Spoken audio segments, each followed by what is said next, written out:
Your favourite shopping destination value zone hyper mart ఇప్పుడు మన అమీర్పేట్ లో పిల్లర్ నంబర్ 1081 వద్ద. ఎప్పటిలాగే స్కూల్ బస్ డ్రైవింగ్ చేస్తున్నటువంటి ఆ వ్యక్తికి ఒక్కసారిగా అకస్మాత్తుగా గుండెపోటు వచ్చింది. ఆయన నడుపుతున్నటువంటి ఆ ప్రైవేట్ స్కూల్ బస్సులో అప్పటికే 30 మంది పిల్లలు ఉన్నారు. వాళ్ళకు తెలీదు బస్ డ్రైవర్కి ఏం జరుగుతుందో. డ్రైవర్ అంకుల్ స్టీరింగ్ పట్టుకొని డ్రైవ్ చేస్తున్నాడు, బస్సు వెళ్తుంది, కాసేపట్లో మనం స్కూల్కి వెళ్ళిపోతాము అనే కేరింతలు కొడుతూ అల్లరి చేస్తున్నటువంటి పిల్లలు ఒకవైపు, మరొక వైపు ఆయనకు వచ్చినటువంటి ఆ గుండెపోటును చెప్పుకోవటానికి కూడా మాటలు రాలేనటువంటి పరిస్థితిలో ఉన్నటువంటి వ్యక్తి. ఈ మాటలు కానీ ఈ దృశ్యాలు చూస్తుంటే ఏదో సినిమాల్లో జరిగినట్టు అనిపిస్తుంది కదా, కాదు. విజయవాడలో జరిగినటువంటి ఈ ఘటన ప్రతి ఒక్కరికంట కన్నీళ్లు పెట్టించింది, హృదయాలను చలింపజేసింది. ఎందుకంటే ఒకవైపు అమాయకత్వంతో ఉన్నటువంటి పిల్లల అల్లరి, మరొక వైపు బాధ్యతతో కూడినటువంటి ఈ పిల్లల బాధ్యత, ఈ స్కూల్ బస్ని నడుపుతున్న బాధ్యత కలిగినటువంటి ఆ వ్యక్తికి ఒక్కసారిగా వచ్చిన గుండెపోటు. అయితే రామవరపాడు సర్కిల్ నుంచి గుణదల వైపు వెళ్తున్నటువంటి ఓ ప్రైవేట్ స్కూల్ బస్సు అకస్మాత్తుగా ఒక 2-వీలర్ను ఢీకొట్టి అక్కడ ఉన్నటువంటి డివైడర్ను కూడా బలంగా ఢీకొట్టింది. ఏంటి, స్కూల్లో పిల్లలు ఉన్నట్టున్నారు, బస్ డ్రైవింగ్ చేస్తున్న పర్సన్ ఏదో ఇబ్బంది పడుతున్నాడు అని అక్కడ సర్కిల్ దగ్గర విధులు నిర్వహిస్తున్నటువంటి ట్రాఫిక్ పోలీసులు గమనించి పరుగున ఆ బస్ దగ్గరికి వెళ్ళారు. వెళ్ళేటప్పటికే అతను గుండెపోటుతో అలా ఆ నొప్పి భరించలేక పడిపోయాడు.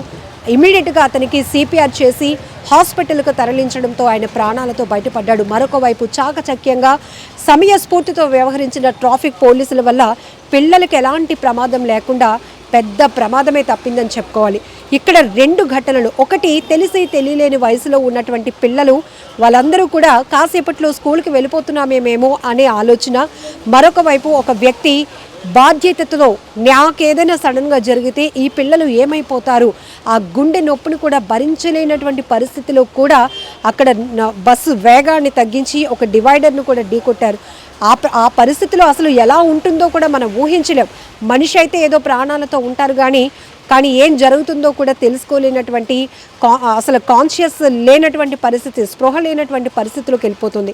ఒకవేళ కనుక అక్కడ ఈరోజు భగవంతుడే ఉన్నాడు, ఆ పోలీసుల రూపంలో పెద్ద ప్రమాదాన్ని తప్పించాడు, లేకపోతే ఆ స్కూల్ బస్సులో ఉన్న పిల్లల పరిస్థితి ఏంటి, లేకపోతే రోడ్డుపై వెళ్తున్న వారి పరిస్థితి ఏంటి, ఒక్కసారిగా బస్సులు అదుపు తప్పిపోతే, డ్రైవరు అలా పడిపోతే ఏమవుతోంది, రన్నింగ్లో ఉన్నటువంటి వెహికల్ గుద్దుకుంటే మిగతా వాళ్ళకి ఏం జరుగుతుందో కూడా మనం చాలా ఘటనలో చూసాం. అది ఊహించడానికి చాలా భయమేస్తోంది. కానీ విజయవాడలో జరిగినటువంటి ఈ ఘటన ఇప్పుడు సోషల్ మీడియాలో వైరల్ అవుతోంది. నిజంగా పోలీసుల్ని ప్రతి ఒక్కరూ ప్రశంసిస్తున్నారు. అంత టైమింగ్తో వాళ్ళు ఏదో రాంగ్, సంథింగ్ ఈజ్ రాంగ్, ఏదో జరుగుతుంది కాబట్టి లోపల పిల్లలు ఉన్నారు, స్కూల్కి వెళ్తున్నటువంటి బస్సు డ్రైవర్ ఏదో ఇబ్బంది పడుతున్నాడు, ఏంటిలా ఒక 2-వీలర్ని ఢీకొట్టి డివైడర్ను ఢీకొట్టడం ఏంటని ఇమ్మీడియట్గా పరుగులు పెట్టినటువంటి ట్రాఫిక్ పోలీసులు ఆ డ్రైవరు గుండెపోటుతో బాధపడుతున్నప్పుడు అతనికి సిపిఆర్ చేసి స్థానికంగా ఉన్నటువంటి హాస్పిటల్కు తరలించి ఆయన ప్రాణాలను కాపాడారు.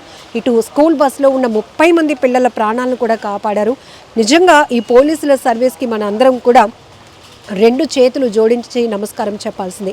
ఎందుకంటే ప్రమాదాలు జరుగుతున్న తీరు చూస్తుంటే ఒక్క క్షణం చాలు ఒక ప్రమాదం జరగటానికి, ఒక్క క్షణం చాలు ప్రమాదంలో ఎంతోమంది ప్రాణాలు పోవటానికి, ఒక్క క్షణం చాలు ఎన్నో కుటుంబాలు వీధిని పడటానికి. ఇలాంటి క్షణాలే కొన్ని విషాదంగా మారుతుంటే మరికొన్ని చోట్ల మాత్రం నిజంగా అది గాడ్ గ్రేస్ అనుకోవాలా, ఏమనుకోవాలో తెలీదు, పిల్లల అదృష్టం అనుకోవాలో తెలీదు, కానీ అక్కడ లేకపోతే ఆ గుండెపోటుకు గురైన డ్రైవర్ డెడికేషనే అనుకోవాలో, అతను బాధ్యతాయుతంగా పనిచేసిన దానికి దేవుడిచ్చిన బ్లెస్సింగ్ అనుకోవాలో తెలియదు, కానీ చాకచక్యంగా ఆ ప్రమాదం మాత్రం ఆగింది. అక్కడ టైమింగ్ అది చాలా ఇంపార్టెంట్. పోలీసులు మాత్రం సమయస్ఫూర్తితో వ్యవహరించి పెద్ద ప్రమాదాన్ని తప్పించారని చెప్పుకోవాలి.